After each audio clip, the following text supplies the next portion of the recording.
live for nothing or die for something. Yes, classic line spoken by John Rambo in 2008's Rambo, aka Rambo 4, the fourth film in the Rambo series, starring Sylvester Stallone in the iconic role as John J. Rambo. Let's get right into it. First off, I'm a huge Stallone fan of Rocky and Rambo. I don't make any secret of that. But I've done reviews of each film, so check them out on my page. And before we go into this review of this movie, there is going to be some spoilers, I will admit. So if you haven't seen this movie, go and see it. But I will warn you, there is extreme graphic violence in this movie that you've probably never seen before in any film. And if you're opposed to that or have a weak stomach, etc., you may want to skip this movie entirely. Now, you might see that as a con, but I'm going to explain why it's a pro in a few minutes during my review here. So first of all, who's Rambo? Like I said in all my other reviews, the character was created by a Canadian novelist named Davi Morrell in the early 1970s, and he wrote and published a book that came out called First Blood. It was later adapted for the big screen in 1982 with Stallone as Rambo and veteran actor Richard Crenna as Colonel Troutman and excellent actor Brian Dennehy as the corrupt sheriff Will Teasel.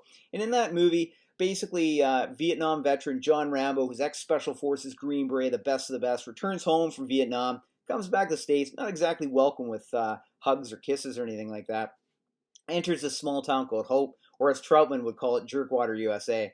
Hope, Washington, which was actually filmed in Hope, British Columbia. And I'm a British Columbian and a Canadian, so that's cool. He goes there. He basically runs afoul with Sheriff Will Teasel. Him and his deputies decide to rough up Rambo, mistreat him. They have no idea who they're dealing with. He then snaps, launches a guerrilla warfare, one-man army against these corrupt sheriffs deep in the forest train. Awesome movie, very gritty, realistic, and it first explored PTSD among soldiers. I gave that movie a 10 out of 10. Of course, now, 3 years later, we come up with the sequel, Rambo First Blood Part 2, which was a lot more cartoonish. It wasn't campy per se, but he made a few jokes, and he was buff. It was more of a vanity movie where you saw Stallone's muscles more than anything. And there was a huge kill count, more of a kill count than he ever did in his entire service in Vietnam. And he goes back to Vietnam to rescue POWs. It's a good action popcorn flick. I gave it thumbs up. But again, it just didn't have the realism from the original First Blood. Now, keep in mind, Davi Morrell only wrote the story for First Blood. He never wrote any of the stories for the sequels, but he did write novelizations for Rambo 2 and Rambo 3. Now, 3 years later, we'd have Rambo 3 come out, where we see Rambo more buff than ever. They're trying to make this movie bigger than the previous one. And he's basically off to Afghanistan to rescue his mentor, Troutman, who's being held captive by vicious Russian soldiers. He takes on the entire Russian army, and it's more of a cartoonish fest here. There's violence, there's a huge kill count, but you don't see any bodies explode or anything like that. And that was the last we saw of Rambo was 1988. 20 years later, the fourth film would come out. Let me get into it. So quick thing, Stallone jumped out of movies in the late 90s, early 2000s, but he came back with a really good script for this film, Rambo, but he also came with a good script for Rocky Balboa, the sixth Rocky movie in the series. He wrote, he directed it, and he starred in it. Rocky Balboa was a box office success with both the critics and the fans. It was fantastic. It was amazing a guy in his late 50s could pull this off, but he did. So he does the same thing with Rambo. Now, I will note, this is the only Rambo film that I'm reviewing right now that was ever directed by Stallone. Every Rambo movie was directed by a different director, actually. But this was the only one directed and written by Stallone. And I gotta say, it shows. He has a passion for this character. Now, Stallone did serious research on the subject that he's going to explore in this movie. He talked with international experts to find out where the worst situation in the world was going on. And believe it or not, it was happening in Burma, right next door to Thailand, where there was mass genocide going on by the Burmese military, basically slaughtering systematically the Karen tribe people in that community. Women, children, everybody was slaughtered. It was graphic, violent, whatever. And the fact that Rambo actually lives in Thailand is perfect because he's right beside there. That's how the story is going to be. Now, this is different from number 2 and 3. It's very similar to the original First Blood. I'm going to get into it. He is down and dirty. There's no vanity here. This is a burnt-out, aged Rambo. He's no longer waving an American flag. He's not, he's not big on being a soldier. As a matter of fact, I think everybody who knows him in that community doesn't even know he has a military background. So we'll get into that. So I will say he did a fantastic job, okay? He actually filmed this movie right next door within kilometers from Burma in Thailand on location. While he was making this movie, criticizing Burma, obviously, they actually put a price on Stallone's head and they were going to kill him if they found him. He's actually banned for life from Burma. Not that he'd want to go there anyways, but he's banned. for life for making this film. And I'll get into some trivia later. So basically in this movie, we're introduced to a very horrific opening sequence, and it's actually real footage. This isn't movie footage. This is documentary footage of, children, innocent people just slaughtered, bodies on the side of the road, basically in rigor mortis, days they've been laying there. It's graphic, but this is what Stallone wanted to do. He's not making any apologies for making this movie. He wanted to make it down and gritty, but very realistic on a very serious subject that I didn't even have an idea. I didn't know where Burma was until I saw this movie, but it's brutal. Anyways, it opens up, and then it goes into the movie, and we see a bunch of innocent people systematically assassinated for what I would call a gambling game. I won't go into too much details, but it's hard to watch. Truly is. And then we get introduced to Rambo, where he is 20 years later. He's in Thailand. He's running a boat. He has a couple employees. And what he does, he searches out for exotic snakes, which he brings to a tourism location where they have a snake show. So that's one of his side businesses. The other thing is he takes people up for tours up the river in Thailand. So we see him there. He's a grizzled character at this point. We're not seeing the bulging muscles, no shirt off or anything like that. He's a different Rambo. We're quickly introduced to a group of Christian missionaries from Colorado, led by the Michael Burnett, portrayed by actor Paul Schultz. Does a great job here. And his wife or girlfriend, Sarah, portrayed by an excellent actress, Julie Benz. Stallone's a huge fan of the TV show Dexter, which Julie Benz starred in. So he actually personally wanted Julie Benz to be in this movie. And Julie Benz, a bit of trivia here, was so devastated by what was going on in Burma that after the movie she dedicated herself for charity work to bring awareness to what's going on in Burma. So this actually impacted her as an actress in real life as well. So they basically come over to Rambo. They know he's the only guy who can really take somebody up that far river. And the character Michael Burnett says, I want to rent your boat, rent your time. Can you take us into Burmans? And Rambo quickly says, look, Burma's a war zone. And Michael Burnett says he wants to make a difference. He wants to take medicine up there, help the sick, blah, blah, blah. And essentially, Rambo says, are you taking any weapons? And they say, well, of course not. He goes, well, you're not changing anything. So Rambo walks away from him. He's not interested. And there's a really good scene where Sarah reaches out to Rambo, and they have a really good conversation where he's basically telling her to go home. She's got a good life. But she's going about how she wants to make a difference. So you can see that spark in Rambo's eye that hasn't been there forever, where he did want to make a difference once in his life. So he decides to give in. Next thing we know, he's taken them into up the river to Burma. These scenes are intense. He's on the boat one point here, and at night they run afoul with Burmese pirates. And these guys, I tell you, is very realistic, very tense scene where they basically encounter Rambo and the missionaries. Then they quickly realize that that Sarah's on the boat and she's a female. And right away they want her along with a payment of money to go through this river. And Rambo's trying to negotiate in their language, because Rambo can speak that language, and basically saying, no, here's just take the money, you can't have her. And they're basically saying, we'll take what we want. Then you see Rambo. I mean, he doesn't want to go back to who he used to be. He's hasn't been that guy for 20 years or so. And essentially, his lethal skills come out, and he basically takes down these guys in a quick and realistic fashion. The missionaries actually are not happy. They're saying, how could you do this? And Michael Burnett's like, what do you do? Why'd you do this type thing? And Rambo grabs him by the throat and pins him against part of the boat and says, who are you? He goes, they would have cut all your heads off and raped her 50 times. And that's realistic. That's what would have happened. These guys live behind white picket fences. They have no clue. But this is a realistic version of Rambo. The other thing, too, I want to discuss the violence, because the violence is extremely graphic, but it's real. And again, there's no apologies for this. Very similar to Saving Private Ryan. When we saw that movie come out, how graphic that was. But he did it for a purpose, to show the realism of war. Well, that's what Stallone's doing here. He's showing it's not a fun thing. This is exactly what happens when somebody's been dead for a few days. This is what they're going to look like in the heat after a few days. And when somebody gets blown away with a rifle or a shotgun, whatever, it's not going to be pretty. It's not like the previous movies where somebody got shot and you see a little bit of blood. This actually shows them being shot or getting killed, essentially. So it's a very realistic version. So when I said it was violent in the beginning, I think this is a pro. I see where Stallone was going with this movie. He was making it the most realistic movie as well. And I will touch on the fact that author Davi Morrell really enjoyed this movie. He wasn't too happy about all the violence per se, but he said this is the first time in any of the sequels where he saw the true incarnation of who he created way back in the early 70s. This was the Rambo he created. So again, these missionaries go off into to help out a village. There's an extremely graphic scene. We're introduced to the leader of the brutal Burmese army. His name is Tint, portrayed by an actual real-life former Karen rebel in Burma, Muang Muang Kin. He doesn't have any acting experience at all, but this guy pulls it off. This guy should have gotten an Oscar. It's amazing. Somebody with no experience who pulls this off. He's menacing, but it's not cartoonish or overlandish. It's basically, this guy is serious. And it's brutal what happens to these villagers as well as the missionaries. And I won't go into too many spoilers there.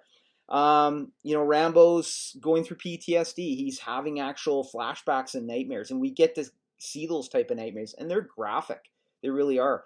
But there's one interesting scene in the nightmare sequence where at the very end of First Blood, they shot two different endings. One where Troutman had to kill Rambo and that would have ended everything. And one where Rambo survives. Well, obviously they went with the one where Rambo survives.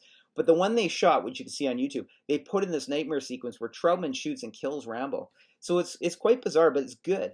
And then we're introduced to Ken Howard, a veteran actor, plays Arthur March, the head of this missionary group from Colorado. And he basically comes to Rambo and says, listen, something's gone wrong. They're supposed to be back 10 days ago. Some of the rebels have told us that they're being held captive in a prison camp. And Rambo really struggles, and all they want him to do is they think of him as a boatman. They have no idea about his skill set. He's already hired mercenaries that Rambo needs to take up to the last spot scene. So that's a cool thing. Rambo doesn't say, hey, look at me, this is what I used to do. He just keeps quiet. But he really struggles with getting back into it. And there's a really cool scene where he's dealing with making a knife, and it's cool, where he's struggling and basically with what he should do, and he's talking himself back into it. We then see the mercenaries. I gotta say, these are an interesting group. They're not cardboard characters at all. And the leader of the mercenary group, Lewis, is played by Scottish actor Graham McTavish, who does a bang-up job. He's an Outlander, does a great job in that show as well. And he's also in Creed. Actually came back and starred in a movie a few years later with Stallone coming back as Rocky. Now, other members is Enju, played by actor Tim Kang. Schoolboy, who's got a really good role in this, portrayed by Matthew Marsden. He's like a sniper. We have Jake Labatz plays Reese. Ray Galojos plays Diaz. And it's a great crew. You almost see there could have been a spin-off with these guys because they're actually an interesting set of characters. But I gotta say, Lewis has no idea about Rambo's skill set, and he's kind of bugging Rambo the entire boat trip. And basically he wants to get off the boat and help them, and he basically, Lewis puts him down and says, you're the boatman, you stay with the boat. They have no idea, and Rambo even says, I won't slow you down if I come. So anyways, mercenaries get into a situation, and a bunch of innocent people are about to be killed. Mercenaries aren't going to do anything, they're pinned down, and all of a sudden you see an arrow come flying. Finally you see Rambo in action. Rambo's come up behind them, he's got his bow and arrow, and there's a cool showdown between him and Lewis, where Lewis says, look, we're down here, we're not going through with this mission. And Rambo says, this is who we are, what we do. Live for nothing or die for something. And he basically points an arrow right at Lewis's face. And he actually tells Lewis, guys, if you want to take the shot, now's the time. Because if he gets shot, he's going to kill this Lewis with him. Anyways, they go toward, and they go into a big rescue mission. I got to say, the prison camp, very graphic, realistic. It's the first time I've seen a movie in a prison camp where I felt scared for those prisoners. What was going on in that camp? And I won't get into it. There's just some really rugged action scenes involving dogs, involving a big former bomb from World War II, I'll say that much. But we see Rambo back in the gritty action. He's sweaty, he's messy, he's down and dirty. There's not a vanity shot for Rambo, but he's in good shape. And I gotta say, he handles these weapons quite well. Towards the ending of the movie, there's a climactic ending that you think all the good guys are going to die essentially. And there's a classic scene, it's actually in the trailer, where Rambo comes up right behind one of the bad guys, and then the action starts. And it's brutal. Now, I gotta say, the kill count in this movie was extremely high. I mean, I won't sugarcoat that. But it's graphic, it's realistic, it's gritty. And at the end, you realize the missionaries really didn't make a difference. I mean, some of them were actually killed. And Rambo told them the truth. He said, you're not going to make a difference, essentially. So it's a realistic, down and dirty war movie that touches on a serious subject. Now, I'm going to say this. The critics panned this movie. Too violent. And they actually made some comments saying it was unrealistic and made for violence. I disagree. And this is one of those movies where Rotten Tomatoes, you look, the critics have the reviews down here, and the fans like myself, we're way up here. The other interesting thing the critics totally screwed up on is they make mention of a certain machine gun that Rambo operates at the end, saying, oh, that's unrealistic. They glamorized it. Well, after that was said, a bunch of war veterans that have handled that weapon essentially said, no, that is realistic. That's exactly what happens. As a matter of fact, Stallone probably trimmed it down a bit because it's even worse than that. So again, there's an issue where the movie critics are making comments on certain military items they don't know anything about. And then you've got actual military experts saying, hang on, time out here. That is realistic. So I'll go with the military guys on that one. Again, just some interesting trivia here for this movie, essentially. The country of Burma, they actually changed the name to Myanmar because of this movie. Like I say, Stallone had a bounty on his head after this movie was made. Yeah, that machine gun was the 50 caliber M2 gun. It weighed 120 pounds. Stallone was going to carry it, but they decided because of the film shooting, it would be mounted on the back of that vehicle there. And the actor, like I say, who played Tint was an actual Karen rebel. It's amazing how that went down. There was an average killing of 2.59 killings per minute. It was pretty intense. There's a lot of graphic violence. But again, I don't think it's here for Hollywood. It's here to show what's going on in this country during this time. And obviously made an impact, considering the country changed its own name and they put basically a bounty on Stallone's head. So I think they got a few things right here. He said the Burmese River was the hardest place he's ever had to film, even tougher than Cliffhanger that he did in 1993. Ted Kotcheff, the original director of First Blood, came back as a technical consultant. And this is the first Rambo movie where he actually works with a team. He works with this group of mercenaries. Like I said, Julie Benz began working for a U.S. campaign for Burma after the movie was released. She said, I can't continue my life without trying to help the situation. So that was pretty cool. And again, Stallone and the rest of the movie crew narrowly avoided being shot by the Burmese military. Stallone actually described Burma as a hellhole.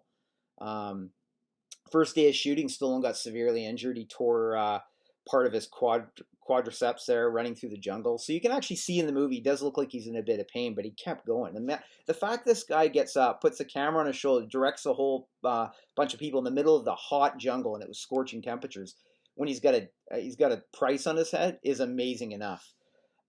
This is also the first Rambo movie where you see him use a pistol, which is pretty cool.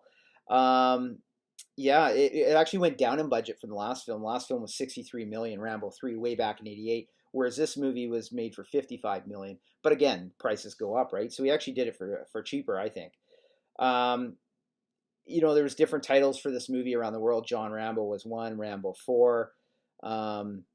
It was crazy. They did it during the rainy season in Thailand when they filmed this movie. Out of respect for Troutman, they didn't recast him because he did pass away, Richard Crenn, in 2003, and they were considering recasting him with James Brolin, and they didn't do that. And I respect that.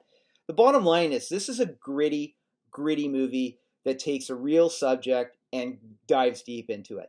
This movie was very well done. I disagree with the critics 100%. In fact, this is my second favorite Rambo movie by far, obviously to the original First Blood. This should have been the actual sequel to First Blood because it's the most realistic version of Rambo ever. On a scale of 1 to 10, what do I give Rambo, aka Rambo 4? I give it a 9 out of 10. Okay? It's not as great as the original First Blood, but I gotta tell you, it tells a story, has a message. It is violent. It is very disturbing to see some of these scenes. I mean, I'm gonna say there are children murdered in this movie, and it's brutal. But it stays with you, and you never forget that. And I think that was part of Stallone's message with this movie. At the very end, he finally goes home to Bowie, Arizona. You see him at the mailbox, and he walks down that long driveway, and the classic Dan Hill song comes on from the original First Blood movie, and called A Long Road. And that was cool. Great way to end the movie. That could have ended the whole series, but they would come out in 2019 with a fifth movie called Rambo Last Blood. I've done a review on that. Check it out. Not nearly as good. But anyways, Rambo, highly recommend it. Again, if you have a weak stomach, you may want to ignore it, but it does touch on a very, very serious subject in the world. So you know what? Check it out. Anyways, tell me what you thought of this movie. Leave some comments below. Subscribe to my channel. See you later.